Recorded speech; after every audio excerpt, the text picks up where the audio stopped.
اعوذ باللہ من الشیطان الرجیم بسم اللہ الرحمن الرحیم۔ برادران اسلام مومنین کرام، السلام علیکم یا اہل مدد۔ گلفام حیدر باقر اپنے یوٹیوب چینل ذکر و عرفان 1472 کے ذریعے آپ سے محو گفتگو ہے۔ حسب سابق وہی درخواست، چینل کو سبسکرائب کریں، دوست احباب کو بھی دعوت دیں۔ مقصد میرا یہ ہے میری بات زیادہ سے زیادہ احباب تک پہنچے، میرا پیام پہنچتا رہے۔ احباب میرے مسلسل دیکھنے سننے والے اس بات سے آگاہ ہیں کہ ایک وقت میں 3 سلسلے ساتھ لے کے چل رہا ہوں اپنے یوٹیوب چینل پہ، عظیم اور مقدس معتبر تاریخ کے حوالے سے، شخصیات کے حوالے سے جن کا ذکر تاریخ نے محفوظ کیا ہے مگر ان کا ذکر ہوتا کم ہے، شخصیات کے عنوان سے۔ دوسرا سلسلہ ہے محمد و آل محمد پہ گزرنے والے مصائب کے حوالے سے، چھوٹے چھوٹے واقعات جو مجالس میں پڑھے جاتے ہیں مگر ان کا پس منظر بیان نہیں کر سکتے تنگی وقت کے باعث۔ اور تیسرا سلسلہ ہے عظیم معروف اور مقدس شہروں کے حوالے سے، مقامات کے حوالے سے۔ اسی سلسلے میں ایک آج جس شہر کے بارے میں گفتگو کرنا چاہتا ہوں اس شہر کا نام ہے شہر قم مقدس۔ جی، قم مقدس کا نام آتے ہی سب سے پہلے مخدرہ عصمت بی بی فاطمہ بنت امام موسیٰ کاظم علیہ الصلوۃ والسلام بمعروف معصومہ قم کا تصور ذہن میں آتا ہے۔ میرے چینل پہ بی بی معصومہ قم کے حوالے سے مختصر سی ویڈیو موجود ہے، جو استفادہ کرنا چاہیں وہ اسے دوبارہ دیکھ سکتے ہیں۔ آج موضوع صرف اور صرف شہر قم کے حوالے سے۔ 83 ہجری میں یہ شہر بسایا گیا۔ اس شہر کا پرانا نام تھا کمندان، پھر آہستہ آہستہ اس سے قم اور پھر قم مقدس اس کا نام پڑا۔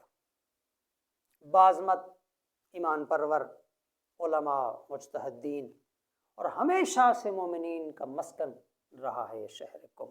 اکثریتی آبادی ہمیشہ سے محمد و آل محمد کی ماننے والی رہی ہیں۔ یہ معجم البلدان جو تاریخ کی معتبر کتاب ہے، وہاں سے حوالہ میں نے آپ کو نوٹ کیا۔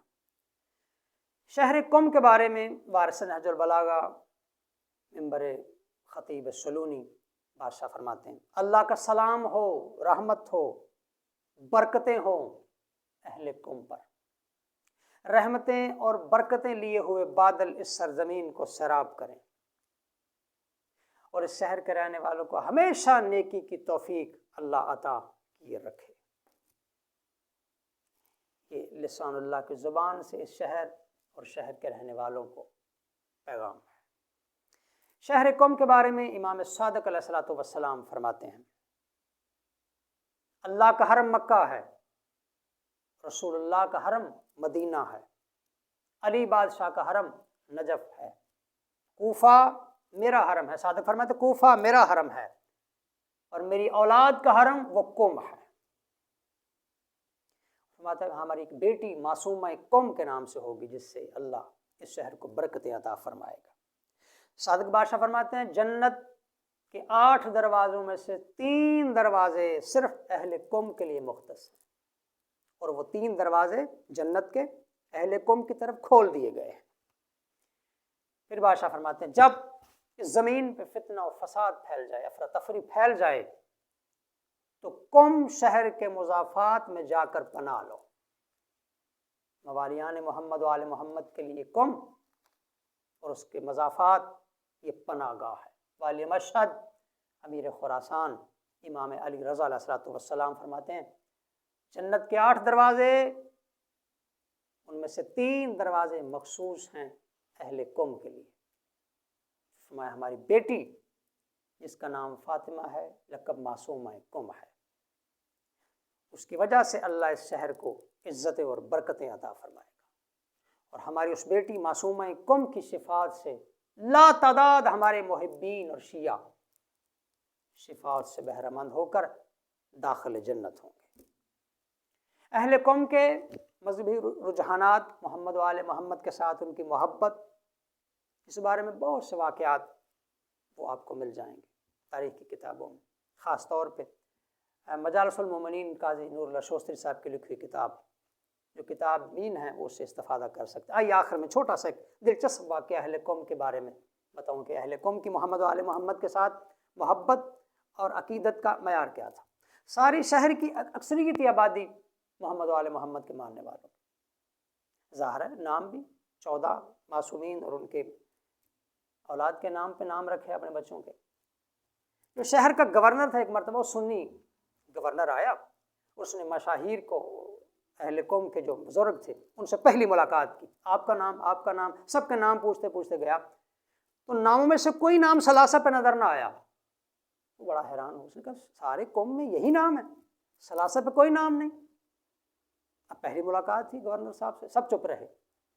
گورنر نے کہا اچھا کل شام تک کوئی شخص تلاش کر کے لے کے آؤ جس کا نام ثلاثہ پہ ہو، ورنہ میں تمہیں سزا دوں گا، تم پر ٹیکس لگا دیا جائے گا. اپنی طرف سے ڈرایا اہل قوم کو، کل شام کا مغرب بین کی نماز تک تمہارے پاس وقت ہے.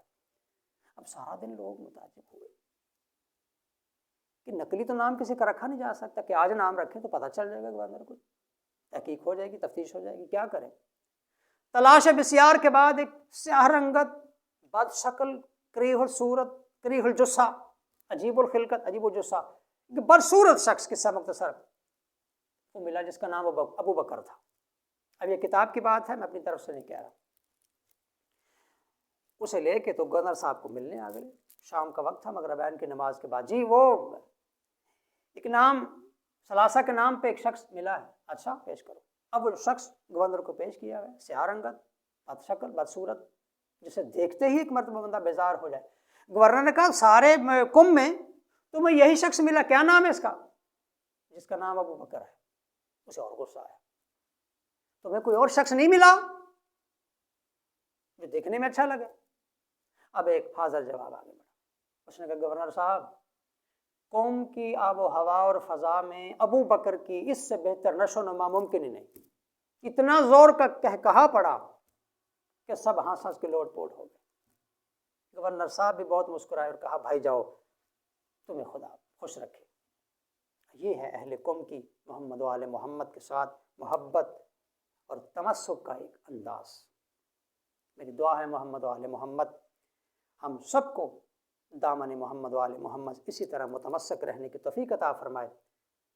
معصوم قوم کے حرم کی زیارت نصیب فرمائے اور قوم کی برکتوں سے فیضیاب ہونے کی توفیق عطا فرمائے. السلام علیکم یا علم.